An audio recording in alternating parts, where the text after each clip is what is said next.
चुड़ैल समीना परी को बोतल में कैद करके समंदर में फेंक देती है। समीना परी बोतल के अंदर कैद समंदर की लहरों से टकरा रही होती है, लेकिन कुदरत को कुछ और मंजूर होता है। उसी समंदर के किनारे पर अनाया और शेरू खेल रहे होते हैं। तभी अनाया और शेरू उस बोतल को देख लेते हैं जिसमें समीना परी कैद होती है। ये मंजर देखकर दोनों बहुत हैरान हो जाते हैं। अनाया तुरंत बोतल खोलकर समीना परी को आजाद कर देती है। फिर समीना परी अनाया से मदद मांगने लगती है और कहती है, समंदर के बीच हमारा एक बहुत खूबसूरत राज्य था, लेकिन एक दिन एक चुड़ैल ने अपने जादू से हमारा राज्य देख लिया। उसे लगा कि अगर वो हमारे राज्य से कुछ पा ले तो और ज्यादा शक्तिशाली हो जाएगी। फिर चुड़ैल समंदर के किनारे आई और नाव पर बैठकर कुछ दिनों के सफर के बाद हमारे राज्य के करीब पहुंच गई। थोड़ी ही देर में वो हमारे राज्य में दाखिल हो गई। मैं और सुमायरा परी ने उस चुड़ैल को देख लिया और उसे रोकने की पूरी कोशिश की, लेकिन हम रोक नहीं पाए। फिर उसने सुमायरा परी को घायल कर दिया और मुझे अपने जादू से बोतल में बंद करके समंदर में फेंक दिया। कृपया अनाया हमारी मदद करो। अनाया और शेरू यह सुनकर बहुत हैरान हो जाते हैं और फिर समीना परी को अपने घर ले आते हैं।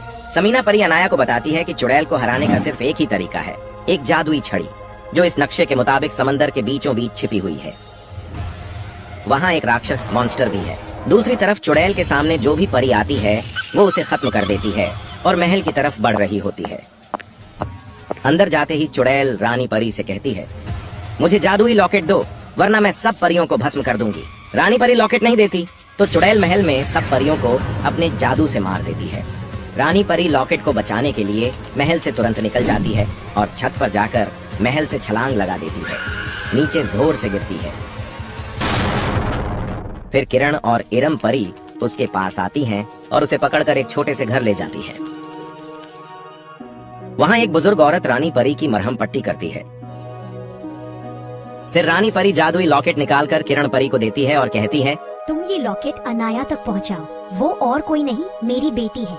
किरण परी यह सुनकर हैरान हो जाती है और कहती है, नी परी, मैं हर हाल में ये लॉकेट अनाया तक पहुंचाऊंगी। फिर लॉकेट लेकर किरण परी निकल पड़ती है। समंदर के किनारे पहुंचकर वो अपनी दोस्त डॉल्फिन को बुलाती है और उसे लॉकेट दे देती है। डॉल्फिन समझ जाती है और तुरंत लॉकेट लेकर अनाया की तरफ तैरने लगती है। दूसरी तरफ अनाया वो नक्शा लेकर जादुई छड़ी पाने के लिए निकल पड़ती है। कुछ देर बाद वो समंदर के किनारे पहुंच जाती है। तभी समंदर से डॉल्फिन बाहर आती है और अनाया को लॉकेट देखकर सब कुछ बता देती है। अनाया उस लॉकेट से समंदर में जाने का रास्ता बनाती है। लॉकेट पहनकर वो और भी ज्यादा शक्तिशाली हो जाती है। फिर अनाया और शेरू दोनों समंदर के अंदर जाकर एक नई दुनिया देखकर हैरान रह जाते हैं। वहाँ उन्हें एक एक परी मिलती है जो बताती है कि अगर तुम्हें जादुई छड़ी चाहिए तो तुम्हें एक राक्षस से लड़ना होगा।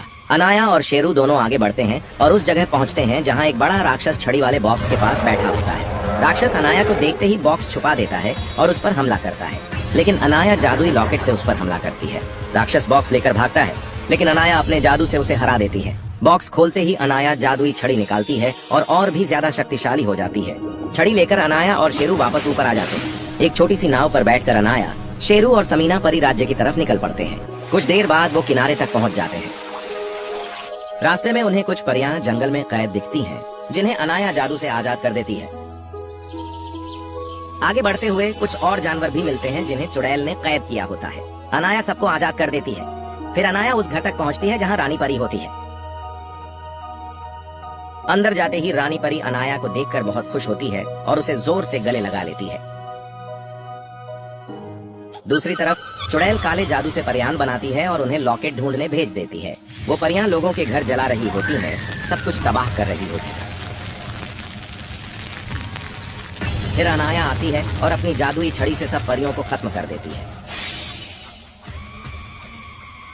फिर जादू से सब घर पहले जैसे कर देती है। फिर अनाया महल के अंदर जाती है जहां चुड़ैल जादू कर रही होती है। अनाया उस जादू को रोकती है। फिर अनाया और सब परियां मिलकर एक साथ चुड़ैल पर जादू करती है। चुड़ैल कमजोर होकर नीचे गिर जाती है। अनाया चुड़ैल की छड़ी लेकर और भी ज्यादा शक्तिशाली हो जाती है। फिर अनाया चुड़ैल को बोतल में बंद करके समंदर की गहराइयों में फेंक देती है।